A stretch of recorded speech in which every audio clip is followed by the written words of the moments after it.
Big TV భక్తి సమాచారం WhatsApp ఛానల్లో జాయిన్ అవ్వండి. అన్ని విశేషాలు ఎప్పటికప్పుడు తెలుసుకోండి. శ్రీరాముడు జన్మించినప్పుడు ఏ గ్రహాలు ఉచ్చ స్థితిలో ఉన్నాయండి? రామచంద్రమూర్తి ప్రపంచానికే చక్రవర్తి. ఎవరు జన్మించినా ఆ జన్మించిన సమయంలో ఉండే 12 రాసుల్లోని 9 గ్రహాల స్థితిగతులను గమనించి ఆ జన్మించిన వారి జీవిత విశేషాలు ఎలా ఉండబోతున్నాయి, ఏ విధంగా వీరి జీవితాన్ని గడపబోతున్నారు, ఇవన్నీ కూడా అంచనా వేసేటటువంటి శాస్త్రం జ్యోతిష శాస్త్రం. వాల్మీకి మహర్షి శ్రీరామాయణమంతా కూడా ప్రతి సర్గలో ఎక్కడ సందర్భం దొరికితే అక్కడ అనేక ఉపమానాలతో జ్యోతిష శాస్త్రాన్ని వివరించి ఉన్నాడు. ఒక్క శ్రీరాముని జనన సమయం మాత్రమే అని కాకుండా అన్ని సందర్భాలలో కూడా అనేక సందర్భాలలో అని చెప్పుకోవాలి. ప్రశ్న, మనం రాముడి జననము కుండలి ఏ గ్రహాలు అన్నప్పుడు 5 గ్రహాలు ఉచ్చస్థితిలో, ఇది సమాధానం. ఏవేవి, ఎక్కడెక్కడ, ఏ విధమైన ప్రయోజనాలు? 5 గ్రహాలు ఉచ్చస్థితిలో ఉంటే అలా జన్మించిన వారు జగన్నాయకులు అవుతారు అని పరాశర సంహిత ఇంకా అనేక గ్రంథాలు వివరిస్తాయి. ఇది జ్యోతిష శాస్త్ర సూత్రం. కర్కాటకంలో గురువు ఉచ్చ, తులారాశిలో శని ఉచ్చ, మకర రాశిలో కుజుడు పూర్తి ఉచ్చస్థితి, బలమైనటువంటి క్షేత్రం. మీనరాశిలో శుక్రుడు ఇంకా చెప్పనలవి కానంత వైభోగం, ప్రపంచనాయకత్వం, సుకుమారం, సుమనోహరమైన శరీరం, పుంసాం మోహన రూపుడు కనుక శుక్రుడు మీనరాశిలో ఉచ్చస్థితి.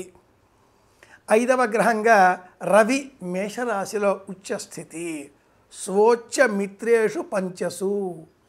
ఈ సూత్రంతో బాలకాండలో 18వ సర్గలో రామావతార ఘట్టాన్ని వివరించేటటువంటి నేపథ్యంలో మహర్షి వాల్మీకి మన ముందు శ్రీరాముడి కుండలి స్థితిగతులను సోదాహరణపూర్వకంగా వివరించి ఉన్నాడు. ఇంత మాత్రమే కాదు సుమా, రవితో బుధుడు మేషంలో అలా ఉన్నప్పుడు అది బుధాదిత్య యోగం, అద్భుతమైన యోగం.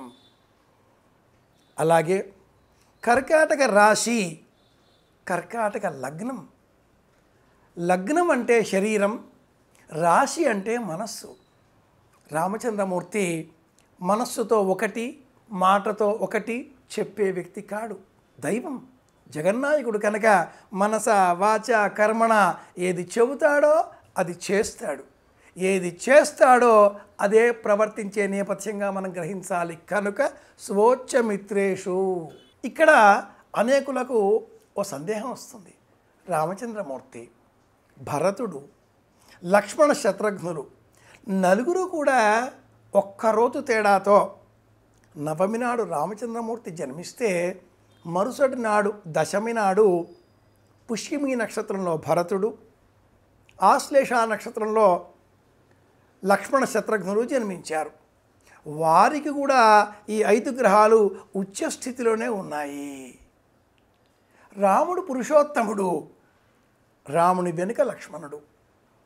భరతుడు సమస్తాన్ని త్యాగం చేసినటువంటి ఆదర్శ పురుషుడిగా మనం గమనించినప్పుడు, ఆదర్శమూర్తిగా మనం గుర్తించినప్పుడు శత్రుఘ్నుడు కూడా అంతే ప్రమాణంగా వెనకాలే ఉండాలి కదా. రామచంద్రమూర్తి పునర్వసు నక్షత్రం, అదితి దైవం. భరతుడు పుష్యమి నక్షత్రం, శని జీవితంగా, శని దశతో ప్రారంభమయ్యేదిగా మనం గ్రహించే నేపథ్యం. ఆశ్లేష నక్షత్రం బుధ ఆధారంగా ఉండేటటువంటి నక్షత్రం. 3 నక్షత్రాలు కూడా కర్కాటక రాశికి చెందినవే. కొసమెరుపు ఏమిటి అంటే భరతుడు జన్మించిన లగ్నం మీన లగ్నం, రాముడు, లక్ష్మణ, శత్రుఘ్నులు కర్కాటక లగ్నం.